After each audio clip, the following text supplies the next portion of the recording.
Shalom, puji Tuhan. Mari sebelum kita mendengarkan kebenaran firman Tuhan, kita siapkan hati kita.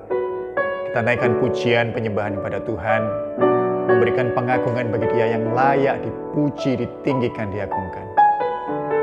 Haleluya. Ini kami Tuhan, ini hidup kami. Kami dibawa ke hadapan-Mu Allah yang menebus kami. Kami milik-Mu Tuhan.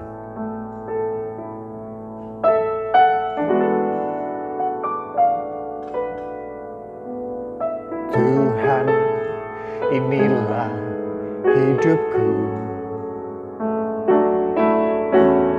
Ku serahkan padamu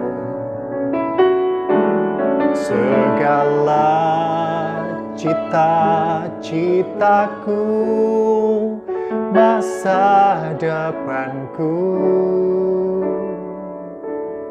menjadi milik-Mu.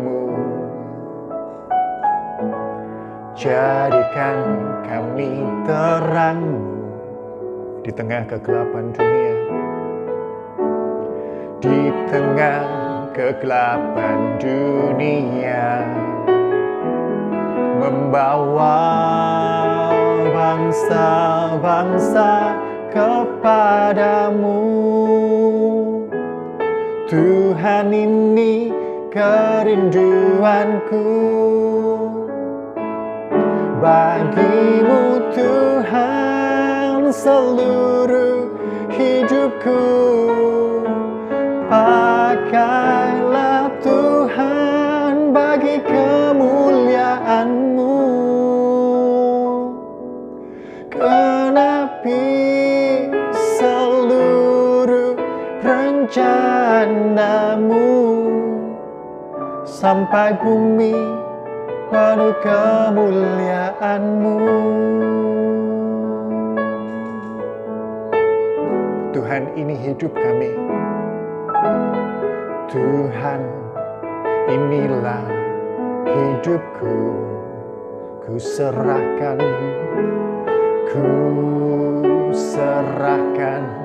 padamu segala cita-citaku, masa depanku menjadi milik-Mu. Jadikan kami terang-Mu di tengah kegelapan dunia, membawa bangsa-bangsa kepadamu. Tuhan, ini kerinduanku. Bagi-Mu Tuhan seluruh hidupku. Pakailah Tuhan bagi kemuliaan-Mu. Genapi seluruh rencana-Mu, sampai bumi penuh kemuliaan-Mu. Bagi-Mu Tuhan, bagi-Mu Tuhan seluruh hidupku. Pakai kami Tuhan untuk kemuliaan-Mu. Genapi seluruh rencana-Mu, sampai bumi penuh kemuliaan-Mu. Sampai bumi penuh kemuliaan-Mu. Sampai bumi penuh kemuliaan-Mu.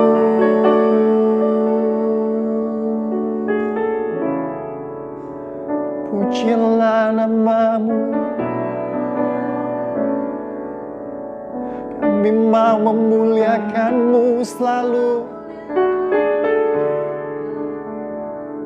Hormat pujian bagi-Mu. Segala sembah bagi-Mu.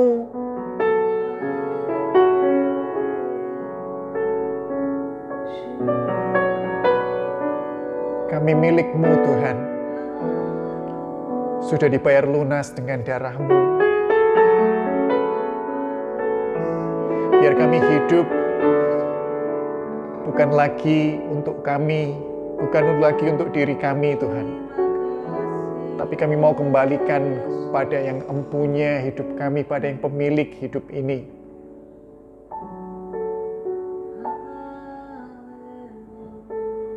Biar nama Tuhan ditinggikan dalam segala apa yang kami katakan. Biar nama Tuhan ditinggikan dalam segala apa yang kami lakukan. Terpujilah nama-Mu Tuhan. Terima kasih buat penebusan-Mu. Terima kasih buat salib-Mu. Terima kasih buat kasih karunia-Mu yang melayakkan kami untuk kami boleh masuk dalam hadirat-Mu. Dan kalau sesaat lagi kami mau mendengarkan kebenaran firman-Mu, kami mohon kiranya Roh-Mu yang kudus yang menuntun setiap kami itu. Bawa kami kepada segala kebenaran firman-Mu. Mampukan kami untuk kami boleh menghidupi. Mampukan kami untuk kami boleh melakukan kebenaran itu dalam hidup kami. Untuk kemuliaan Tuhan. Dan untuk kemuliaan Tuhan saja. Segala puji syukur bagi nama-Mu. Dalam nama Tuhan Yesus kami berdoa dan mengucap syukur. Amin.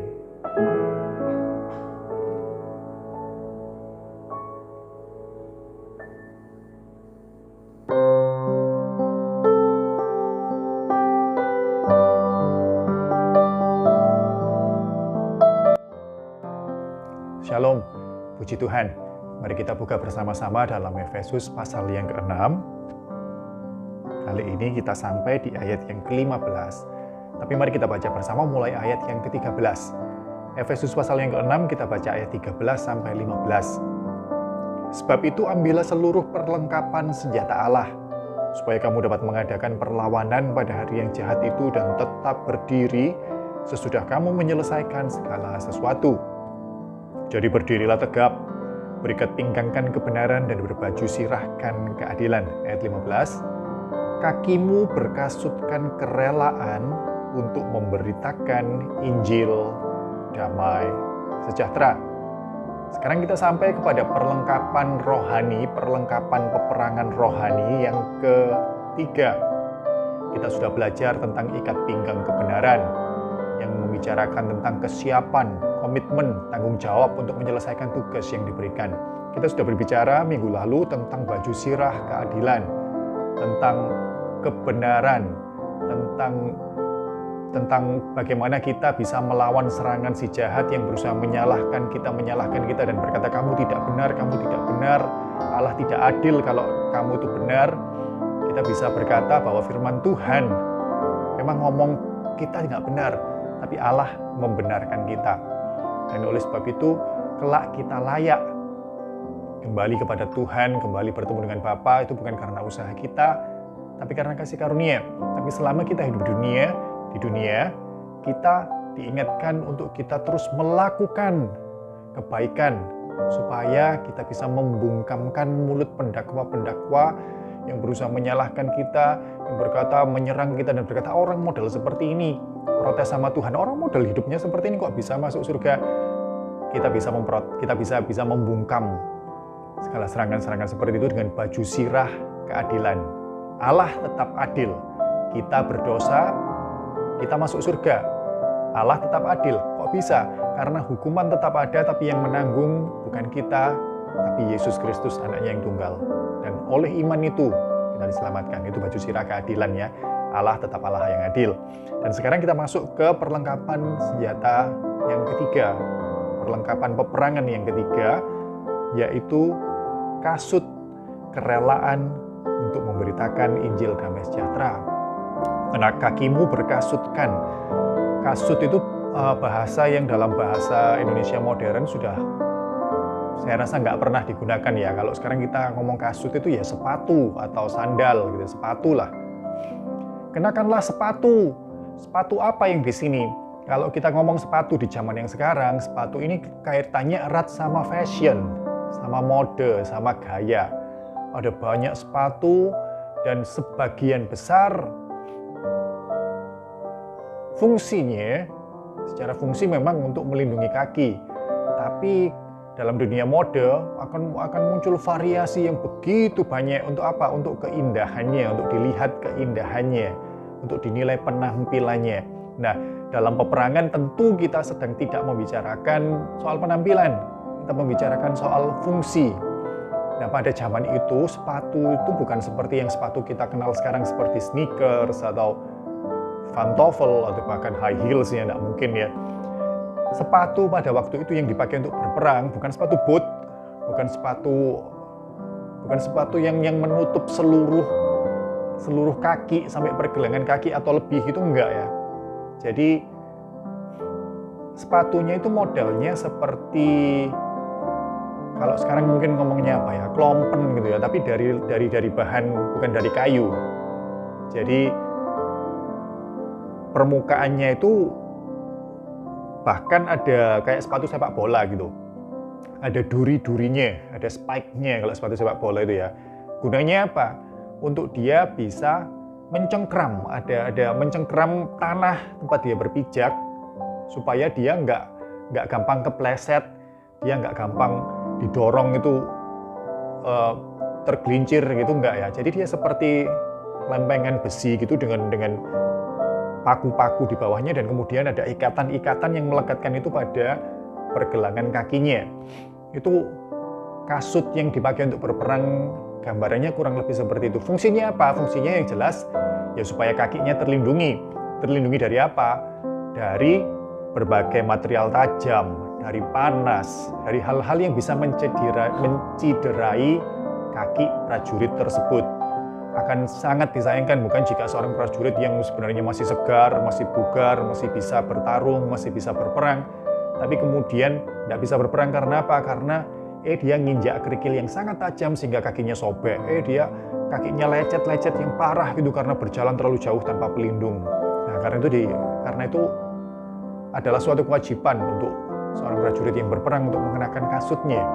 Nah, di sini kasut secara rohani berbicara tentang apa? Kasut di sini berbicara tentang Injil damai sejahtera, kerelaan untuk memberitakan Injil damai sejahtera. Ada dua pandangan secara umum ya, bagaimana orang memaknai ayat ini. Pandangan yang pertama ini pandangan yang populer khususnya di Indonesia. Kenapa? Karena di ayat yang berbahasa Indonesia itu dikatakan kerelaan untuk memberitakan Injil damai sejahtera. Dan dari situ kemudian orang memiliki pandangan tentang ayat ini, ayat ini bicara tentang pengutusan, memberitakan. Kita ini diutus untuk memberitakan Injil damai sejahtera. Nanti kita masuk ke pandangan yang kedua. Pandangan kedua tidak berpikiran seperti itu, karena di terjemahan-terjemahan lain kata yang dipakai bukan memberitakan, tapi berita. Jadi bukan memberitakan Injil, bukan, tapi berita Injil damai sejahtera. Nah, kita mau lihat yang pandangan pertama dulu. Dari pandangan pertama ini orang seringkali kemudian mengaitkan ini dengan pengutusan. Kalau kita punya HP, Alkitab di HP kita, di situ di ayat ini ada satu tanda yang menunjukkan ayat yang paralel. Kalau kita tekan itu akan mengajak kita masuk ke Yesaya 52 ayat 7. Di mana di sana dikatakan betapa indahnya kelihatan dari puncak bukit-bukit kedatangan pembawa berita, yang mengabarkan berita damai, yang memberitakan kabar baik, yang mengabarkan berita selamat, dan berkata kepada Sion, Allahmu itu Raja. Dan kalau dalam perjanjian baru, ini dikutip juga dalam Roma pasal 10, ayat yang ke-15. Kita baca mulai ayat 14, Roma 10, 14, 15. Tetapi bagaimana mereka dapat berseru kepadanya jika mereka tidak percaya kepada Dia? Bagaimana mereka dapat percaya kepada Dia jika mereka tidak mendengar tentang Dia? Dia di sini Tuhan Yesus. Bagaimana mereka mendengar tentang Dia jika tidak ada yang memberitakannya? Dan bagaimana mereka dapat memberitakannya jika mereka tidak diutus? Seperti tadi tertulis, betapa indahnya kedatangan mereka yang membawa kabar baik. Jadi ada pandangan yang mengatakan Efesus pasal 6 ayat 15 ini tentang kasut kerelaan memberitakan Injil. Ini merupakan suatu pengutusan bagi semua orang percaya. Peringatan untuk kita harus siap, harus rela. Harus siap dalam arti harus mengerti Injil. Harus rela dalam arti harus tulus dalam mengabarkan Injil. Ini adalah suatu tugas pengutusan bagi kita umat percaya. Memenuhi amanat agung Yesus ketika Yesus berkata, pergilah jadikan semua bangsa. Ini tugas kita semua. Ayo pakai kasut itu dan beritakan Injil damai sejahtera. Itu pandangan yang pertama. Pandangan yang kedua karena tidak menggunakan kata memberitakan, tapi menggunakan kata berita. Jadi kurang lebih kalau di bahasa Indonesia kan, menyiapkan kakimu dengan memakai kasut berita Injil damai sejahtera. Jadi tidak ada memberitakan gitu, nggak ada. Pandangan yang kedua ngomong, ini bukan soal pengutusan. Ini konteksnya tentang perlengkapan rohani. Ini konteksnya mulai ayat 13 dikatakan di situ kita itu disuruh teguh berdiri, tetap berdiri. Bukan disuruh maju, kita disuruh tetap berdiri dan mengenakan perlengkapan-perlengkapan. Salah satunya perlengkapan adalah kasut Injil damai sejahtera. Artinya apa kasut Injil damai sejahtera? Apakah itu memakai, jelas nggak mungkin ya kalau kita mengartikan itu menalikan ayat-ayat suci di kaki kita sebagai kasut. Bukan seperti itu. Artinya apa? Artinya Injil itu adalah dasar yang membantu kita mencengkram tanah di mana kita berdiri sehingga kita tidak gampang tergeserkan, tidak gampang tergoyahkan, tidak gampang jatuh. Jadi kita berdiri di atas dasar iman percaya. Percaya apa? Percaya Injil. Injil itu apa? Kabar gembira, kabar baik. Kabar baik apa? Kabar baik bahwa kita ini sudah diperdamaikan dengan Allah. Kita bukan lagi seteru Allah. Itu pandangan yang kedua. Lepas dari pandangan mana yang kita percayai, kedua-duanya ini memiliki satu kesamaan berbicara tentang Injil damai sejahtera. Injil damai sejahtera. Injil itu apa tadi? Kita sudah bilang Injil itu kabar baik. Kabar baik apa? Bahwa kita ini sudah diselamatkan, diperdamaikan. Kita yang dulu seteru dengan Allah, sekarang kita ini dikatakan kita ini di pihaknya Allah. Itu kabar baiknya. Kita bukan lagi berperang melawan Allah. Lawannya Allah kan berarti berperang melawan Allah. Kita ini berperang di pihaknya Allah. Dan kenapa dikatakan kabar baik? Karena sebenarnya hasil akhir peperangan ini sudah ditentukan bahwa kemenangan itu di pihak Tuhan. Iblis pun, setan pun tahu akan itu dalam Markus pasal yang pertama ketika Yesus mengusir roh jahat. Di sana roh jahat itu seperti panik, seperti ketakutan. Aku tahu siapa engkau. Engkau ini Yesus, apa yang mau lakukan? Engkau mau membinasakan kami. Jadi mereka tahu ujung-ujungnya itu mereka binasa di tangan siapa? Di tangan Kristus, di tangan Tuhan. Pemenang dari peperangan ini itu sudah pasti. Dan pemenangnya siapa? Tuhan. Itulah sebabnya dikatakan Injil itu Injil damai sejahtera. Karena kita ini di pihak yang menang. Kalau kita ngomong kita percaya Injil, kalau kita ngomong kita mengenal Injil, puji Tuhan, itu kasih karunia Tuhan. Kalau kita bisa percaya Injil, oh itu puji Tuhan, itu kasih karunia Tuhan. Tapi kalau kita ngomong diri kita percaya, mengenal Injil, percaya Injil, tapi hidup kita ini masih didominasi dengan ketakutan, kekhawatiran, nggak ada damai sejahtera, pasti ada yang salah dengan kita. Pasti ada yang salah dengan yang kita sebut percaya pada Injil itu tadi. Karena orang yang percaya pada Injil, memegang Injil sebagai dasar hidupnya, sebagai kasutnya di mana dia berdiri, supaya dan tidak gampang tergoyahkan. Orang yang benar-benar percaya harusnya hidup dalam damai sejahtera. Karena apa? Karena Allah di pihak kita. Siapa yang kemudian bisa melawan kita? Kali ini kita diingatkan tentang Injil damai sejahtera, tentang kabar baik. Kita diingatkan kita ini di pihak yang pasti menang, yaitu Tuhan. Jangan tinggalkan itu. Jangan berbalik menjadi seteru Tuhan lagi. Tetap teguh dalam iman percaya kita. Kenyataan Tuhan pasti menang. Itu jaminan firman Tuhan. Tapi selama kita hidup di dunia, kita diingatkan kita tetap dalam peperangan. Kita diingatkan untuk tetap waspada. Bahkan Efesus 6 yang kita pelajari ini membahas konteks peperangan rohani. Kita diingatkan untuk waspada di sana. Tapi dalam kewaspadaan itu juga bukan berarti kita didominasi oleh ketakutan sehingga kehilangan damai sejahtera. Injil damai sejahtera. Untuk itu Yesus datang, damai sejahtera ku berikan kepadamu. Damai yang tidak bisa dunia ini berikan. Damai yang berakar dari iman percaya bahwa kelak kita masuk surga. Kelak kita bertemu dengan Bapa. Masihkah saat ini kita hidup dalam ketakutan, dalam kekhawatiran yang berlebihan?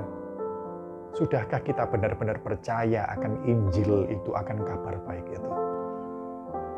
Mari kita berdoa kiranya Roh Kudus yang menyempurnakan firman ini pada masing-masing kita. Terima kasih Tuhan. Bersyukur kepadamu buat firman kesempatan ini. Tuhan mengingatkan kami bahwa Injil seharusnya membawa damai sejahtera kepada kami. Kalau selama ini kami menganggap diri kami sebagai orang percaya akan kebenaran firman, tapi hidup kami masih didominasi dengan segala macam ketakutan dan kekhawatiran. Kami berdoa mohon kiranya Roh-Mu yang kudus menjamah kami, Tuhan. Mengingatkan kami, meneguhkan iman kami. Sehingga dari sana kami bisa hidup dalam damai sejahtera yang daripada Tuhan. Kiranya serangan-serangan iblis untuk membuat kami kehilangan damai sejahtera itu kami patahkan di dalam nama Tuhan Yesus. Di dalam iman percaya kami kepada Tuhan Yesus, kepada janji-janji firman-Mu. Mampukan kami ya Roh Kudus, tolong kami ya Roh Kudus. Kami mau masuki peperangan rohani ini dengan mengenakan kasut Injil, kabar baik, kabar gembira yang daripada Tuhan. Injil yang memberikan damai sejahtera pada setiap kami. Terima kasih Tuhan. Dalam nama Tuhan Yesus, Juru Selamat kami yang hidup, kami berdoa. Amin. Puji Tuhan, Tuhan memberkati.